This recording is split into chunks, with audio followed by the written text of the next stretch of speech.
Video में मैं आपको बताऊंगा कि गुरु के नवांश में यदि चंद्रमा नवांश कुंडली में स्थित हो और उस पर 6 ग्रहों में से किसी भी एक ग्रह की दृष्टि पड़ रही हो तो किस प्रकार के फल होंगे। यहाँ पर मैं राहु केतु को सम्मिलित नहीं करूँगा, इनका जिक्र भी मेरे से जो है कमेंट में ना करें।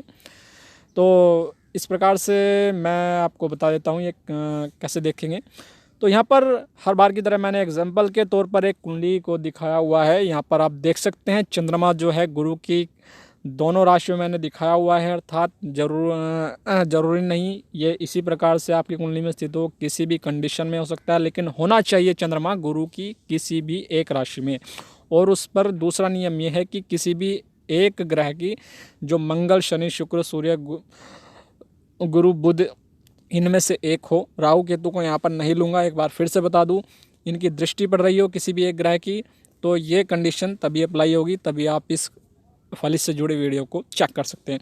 तो यहाँ पर आपको बता दूँ, सबसे पहले सूर्य की दृष्टि यदि गुरु के नवांश में स्थित चंद्रमा पर पड़ रही हो, किसी भी भाव में स्थित हो, किसी भी भाव से पड़ रही हो, जरूर नहीं है अप्लाई नहीं होगा। एक बार फिर से समझा रहा हूँ, गुरु की नवांश में स्थित चंद्रमा पर यदि सूर्य की दृष्टि पड़ रही हो तो ये जातक को साहसी, विद्वान, प्रतिष्ठित व्यक्ति बनाती है और अनेक विषयों का ज्ञाता, अच्छा सलाहकार बनाती है। धनी और यशस्वी भी ये जातक को बना दिया करती है। इसी प्रकार से यदि मंगल की दृष्टि गुरु के नवांश में स्थित चंद्रमा पर पड़ रही हो तो ये जातक को एक योद्धा सरीखा, पराक्रमी और विभिन्न उपकरणों के प्रयोग में एक्सपर्ट बनाती है। और इसी के साथ साथ ऐसा जातक यांत्रिकी मतलब एक मैकेनिकल क्षेत्र में जो है काफ़ी योग्यता हासिल रखता है और बिजली के काम में भी वह एक्सपर्ट होता है और समाज में मान सम्मान जो है पाता है ऐसा जातक। इसी प्रकार से यदि गुरु के नवांश में स्थित चंद्रमा पर बुध की दृष्टि पड़ रही हो तो ये जातक को हंसी मजाक का जो है प्रिय बनाती है। ऐसा जातक हंसमुख होता है, खुश मिजाज होता है। बोलने में काफ़ी डिस्टर्ब हो रहा हूँ, शायद माफ़ करें इसमें। तो यहाँ पर जो है राजा का जो है मतलब सरकारी कामों में जो है ऐसा कई बार जातक जो है तरक्की भी पाता है और पद प्रतिष्ठा और सुख भी ऐसा जातक पाता ही रहता है। इसी प्रकार से यदि गुरु की दृष्टि अपने ही नवांश में बैठे चंद्रमा पर पड़ रही हो, चंद्रमा गुरु की ही राशि में और गुरु की ही उस पर दृष्टि पड़ रही हो तो ये जातक को उच्च अधिकारियों का जो है स्नेह पात्र बनाता है और उनकी कृपा भी जातक को मिलती है कई बार।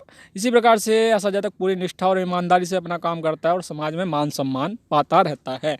इसी प्रकार से यदि शुक्र की दृष्टि गुरु के नवांश में बैठे चंद्रमा के ऊपर पड़ रही हो तो ये जातक को सुख, भोग, धन, वैभव देने वाली होती है। ऐसा जातक पुत्र प्रदान करने के लिए निर्लिप्त भाव से जो है स्त्री संग अक्सर किया करता है।